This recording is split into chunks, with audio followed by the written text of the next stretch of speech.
जो पशुओं को खाने के लिए हो, खाने काबिल हो। एक तो कई तालाब माँ होती जो उसमें कीड़े भी होते हैं, पशु नहीं खाएगा, लेकिन ये उससे छांट के सिलेक्शन करके उसको, जैसे गेहूं की वैरायटी छांट छांट के साइंटिस्ट लोग बनाते हैं, उस तरीके से उन्होंने इसको डेवलप किया हुआ है। इसमें कोई ज़्यादा खर्चा नहीं है।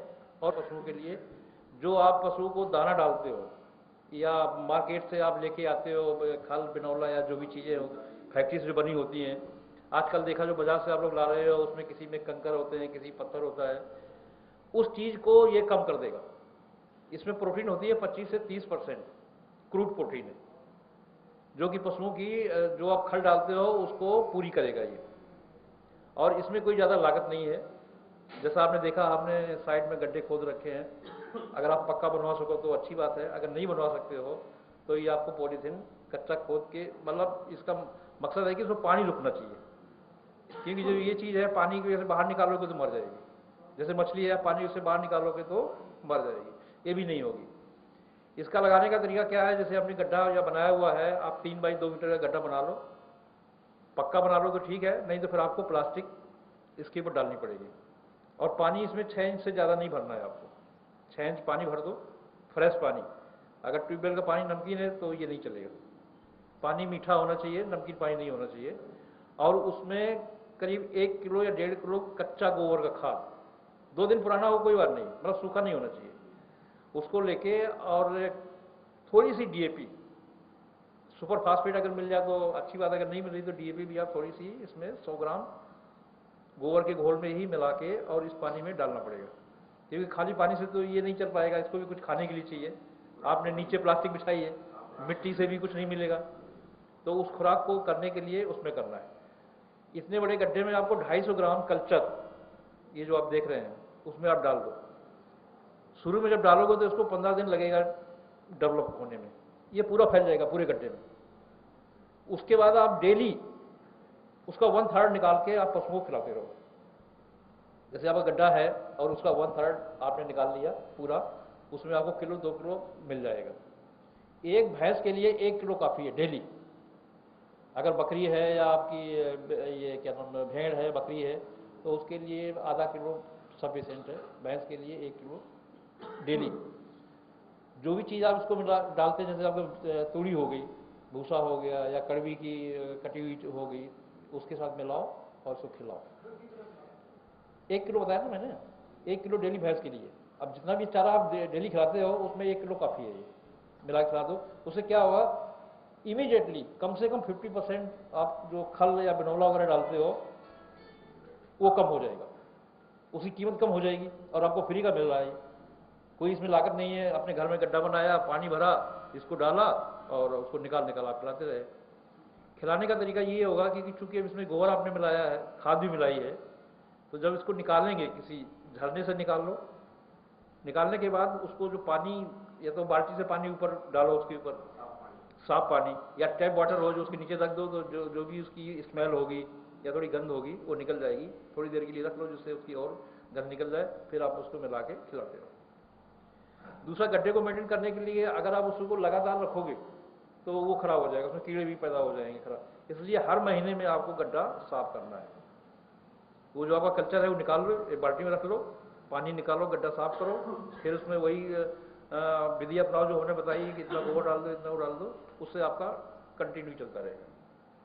अगर मुर्गी पालन का किसी का है तो फिर आपको उसको ड्राई करके सूखा करके खिलाना पड़ेगा, ग्रीन आप नहीं खिला पाओगे। तो एक तो ये जलो वाली बात हो गई।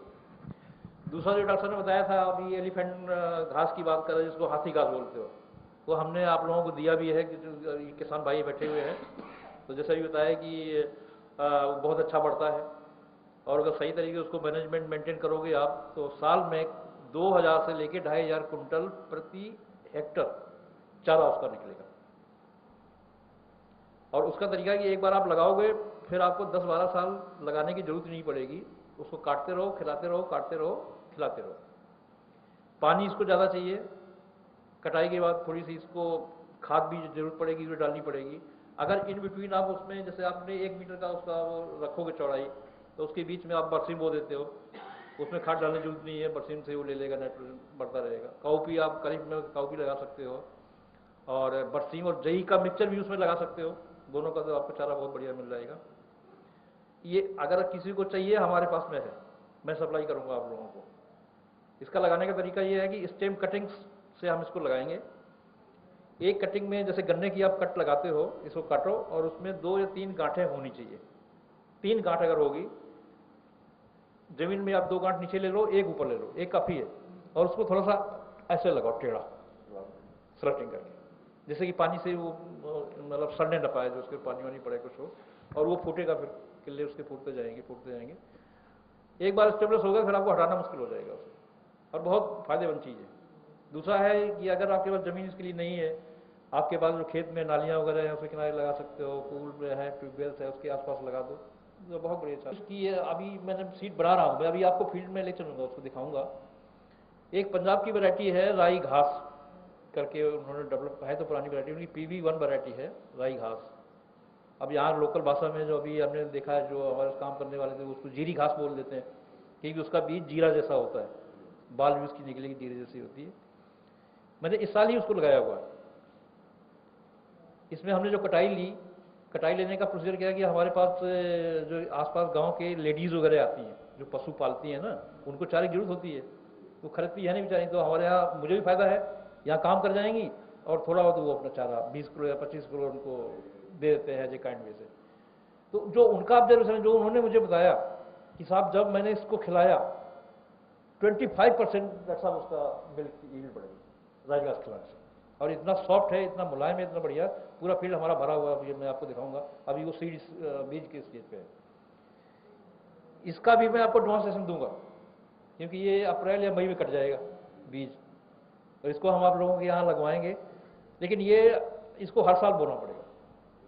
ये वैरायटी एनुअल है, पेरेनियल नहीं है, मतलब एक साल लगाने के बाद, जैसे हाथी का एक बार लगाओ तो वो तो चलता रहेगा, काटते रहो।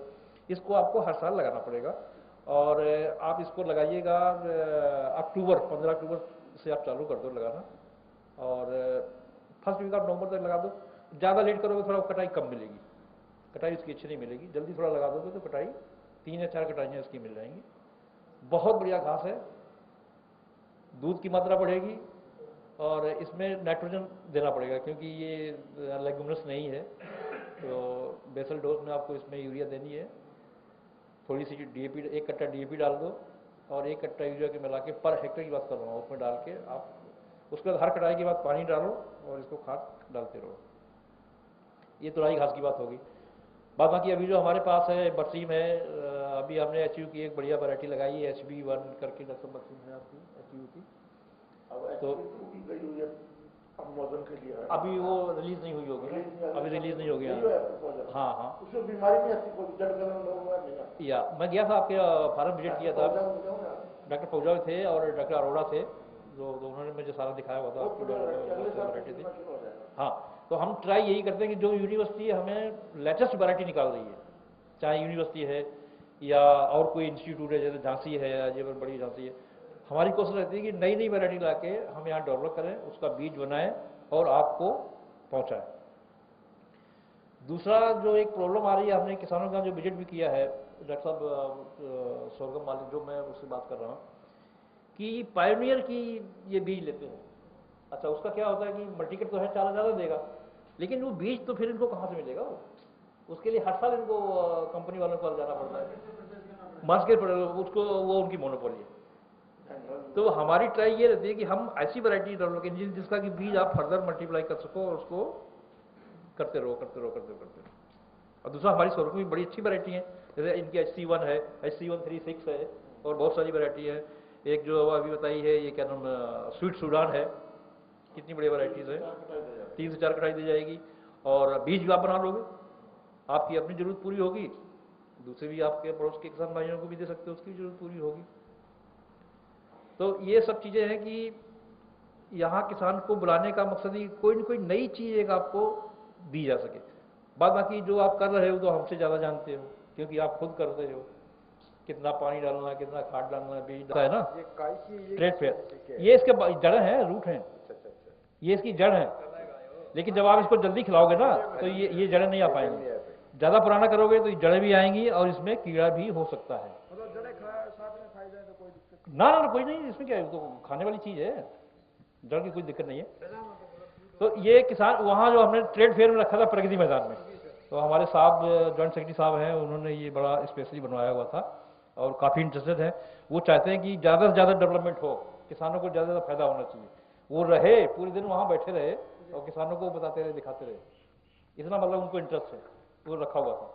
तो ये तो एक सैंपल हमने बनाया है आपको दिखाने के लिए। आपको ऐसा बनाने की जरूरत नहीं है, क्योंकि ये तो महंगा भी होगा, इसको बनाने का कोई फायदा नहीं है। ये तो सिर्फ एक दिमाग से, हाँ ये आ जाइए इधर आइए, हो गया।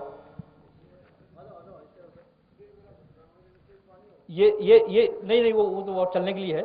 ये 2 गड्ढे हमने पक्के बनवाए थे आपको दिखाने के लिए कि जो पक्का बना सकता है तो वो पक्का बना सकता है। अब ये प्लास्टिक हमने इसमें से डाल दी कि जो बनाने वाला था ना, तो उसने थोड़ा सा गड़बड़ कर दिया, वो लीक कर जा रहा पानी, इसलिए फिर हमें इसमें प्लास्टिक डालना पड़ा। अब देखिए ये कितना, ये बहुत बड़ा हो गया, ये बहुत बड़ा हो गया, मतलब इससे बहुत पहले निकालना चाहिए था। ये कम से कम 15 दिन ज़्यादा हो गया। ये मैं बता रहा हूँ ना, ये ज़्यादा हो गया। अब चूंकि यहाँ से कोई ले नहीं जा रहा, किसान लोग आ नहीं रहे हैं, और बिल्कुल डाल दो, फैल जाएगा, छोटा छोटा ऐसे निकल जाएगा ना। ये बीज के लिए हमारे काफ़ी है। ये देखो, ये सब हमने डलवा दिया अभी नया ना। हेलो, ये JB1 करके है, JB1 करके है, हरियाणा की नई वैरायटी है। तो ये बहुत बड़ी वैरायटी है। नहीं sorry, HJ8, Haryana JE 8 number की, हरियाणा JE 8 नंबर की है। तो इसका बीज हम बना रहे हैं, आगे फिर हम आप लोगों को थोड़ा डेमोन्स्ट्रेट करेंगे, जो आप लोग फिर उसको थोड़ा बढ़ाओ। हाँ मल्टीप्लाई करो। तो ये उसके बाद भी गिर गई ये। हाँ ये बहुत ज़्यादा ये पानी सोखता है ना, सफेदा।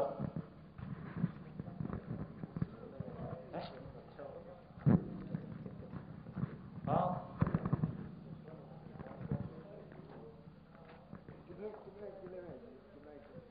ये 150 एकड़ जमीन है, पूरे फार्म में 150 एकड़ है। तो और उसमें 25 एकड़ हम लोगों का कॉलोनी वगैरह, ऑफिस वगैरह है।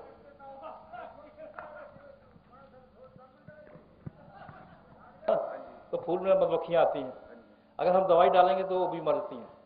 तो वो मरने के बाद क्या होगा कि वो फिर उसका बीज नहीं बनेगा, जब तक नहीं कर पाएंगे। हाँ, तो इसको हम मैनेजमेंट करते हैं कि कल्चरल प्रैक्टिस से, जैसे पानी लगा देना या थोड़ी ड्राई कर देना। हमारे देश के सामने तो खाकड़ गला गोखड़ी खाई गई थी। तो क्योंकि जो एक्सपीरियंस हमें अभी किसान ने बताया ना, जो लोग ले गए खिलाने के लिए, उनकी दूध की मात्रा बहुत बढ़ गई। हाँ वेरी गुड। अच्छा, और ये इसका देखिए, ये पेनिकल देखिए कितना बड़ा है, बीज कितना सारा आएगा। अच्छा, इसका हमने मैनेज ये इसलिए किया है कि ज़्यादा बढ़ने नहीं दिया, कि नहीं तो फिर इसमें फूल बीज कम आता और वो गिर जाता, मतलब पेड़ उसका गिर जाता। इसका नाम, असली नाम क्या है? राई घास, राई ग्रास करके बोलते हैं। और ये पंजाब की वैरायटी है PV1। ये बीज हम देंगे, आप लोग लगाओ और इसकी 3-4 कटाई लो, दूध पूरा बढ़ेगा इसमें। ये जई के टाइम में जितना बढ़ जाएगा अक्टूबर, नहीं ये बहुत बढ़ जाएगा और बढ़ेगा। हाँ, इसको मैंने कम किया है कि ये बीज लेने के लिए, पूरा कटाई 3 या 4 कटाई मिलेंगी आपको पूरे। सारा है, बिल्कुल बहुत अच्छी है ये जई से। इसमें वो ज़्यादा है, दूध की मात्रा इसकी ज़्यादा बढ़ेगी। अच्छा, दूसरा टनेज बहुत ज़्यादा, टनेज का मतलब इसका वजन बहुत बढ़िया है, एकदम से ग्रीन है। और जो इसका तो फिर मिलेगा ये बीज। अब ये तो ये कटेगा करीब मई में जाके कटेगा, तो मई के बाद देंगे। हाँ, तो ये तो रबी में लगाओगे ना बीज, आप तो अक्टूबर में लगाओगे भाई। जो भी बीज हमारे रबी पैदा हो रहे हैं वो सब आप अक्टूबर से शुरू करोगे लगाने की। ये बस एक मात्रा है, इसका जनरेशन 50% मुश्किल से आता है। घास का जनरेशन वैसे कम होता है। अगर 100% जनरेशन हो या 80% हो तब तो 3 किलो 1 एकड़ के लिए काफ़ी है। लेकिन हम 6 किलो पर एकड़ इसको रिकमेंड करते हैं। 6 किलो? हाँ, 15 किलो पर हेक्टर है। 6 किलो कामयाब होगा ना। हाँ, नहीं ये मैंने डाला है इसमें 6 किलो के हिसाब से, 6 किलो के हिसाब से डाला है। काट तो देख रहे हो, क्योंकि हमारे पशु तो है नहीं, तो ये रेगुलर इसको काटते भी नहीं है। दूसरा, हम इसलिए नहीं काटते कि आप लोगों को हमें बीज देना पड़ता है इसका, इसलिए हमने ये सब कटिंग है ये बोने के लिए। तो देख रहे हो ना, अभी हमने सब बीज के लिए रखा हुआ है। बाद बाकी आप काटते जाओ और खिलाते जाओ। देखो इसमें कोई रोआ नहीं है, ये देखो कोई हेयर नहीं है, जैसे बात से होता है ना खाने के लिए, और कितना मुलायम। ना ये तो हमारी ना लगा हाँ एक दो तो जगह से आप एक उमरा में देख के आए थे वो फौजी लगा रखे थे, कितना बड़ी जो मैंने दिया था उन्होंने बहुत अच्छा लगाया हुआ है। हाँ तो ये सब हमने बीज के लिए रखा हुआ है कि आप अगर आप लोगों को भी अभी चाहिए तो आप लोग अपने घर में लेके लगा सकते हो। लगाने का तरीका हमने बताया था कि इसकी काटो, इसमें एक दो तीन गांठ कम से कम होनी चाहिए। दो एक ही जाना तो नीचे कोई बात नहीं, या दो चले जाए कोई फर्क नहीं पड़ता, ये बड़ा हो गया एक जाना, ऊपर रखो बस, लेकिन इसको लगाना ऐसा ही है, टेढ़ा लगाना है, टेढ़ा ऐसा नहीं। टेढ़ा लगाने के अलावा डिग्री पर नहीं रखना, टेढ़ा करना। नहीं नहीं, दूसरे जब कटिंग करोगे तो इसको ऐसे मत लगा देना नीचे को, क्योंकि ये ऊपर में जाएगा ना ऐसे। हाँ इसका जो जाएगा ये मेन पॉइंट है इसके लिए। ये मेन पॉइंट है, इसको ऐसे लगाओ। और इसको ले लो ना। और इसकी मेन चीज़ ये है कि इसमें पानी चाहिए ज़्यादा, इसको पानी की ये क्रॉप है, तो इसको आप ले जा सकते हो। बाद बाकी आप ये जई वगैरह तो देख ही रहे हो कि तो सब आपने देखा हुआ है। अच्छा अब आपने देखा ये हमारे जई के फील्ड में कहीं आप देखा कहीं गिरी है ये? नहीं गिरी ना। हम लोग कोशिश यही करते हैं कि इसको हम लेट बोते हैं, 15 दिसंबर के बाद ही हमें सब बोई हुई है। और देखो हाइट भी इसकी बढ़िया आ गई और फर्स्ट क्लास ये चल भी रहा है बीज बनाने के लिए। अच्छा दूसरा क्या है कि जब ये गिर जाएगी तो कंबाइन चलेगी तो फिर उसमें बड़ा मुश्किल हो जाता है, कंबाइन नहीं चल पाती, दाना भी गिर जाएगा। दूसरी प्रॉब्लम आती है कि जब ये नीचे गिरी है तो कंबाइन नीचे तो उठाएगी तो उसमें मिट्टी भी आएगी साथ में, तो वो भी खराब हो जाता है। कटवा देंगे हम आपके लिए, अभी कटवा देंगे इसको आगे।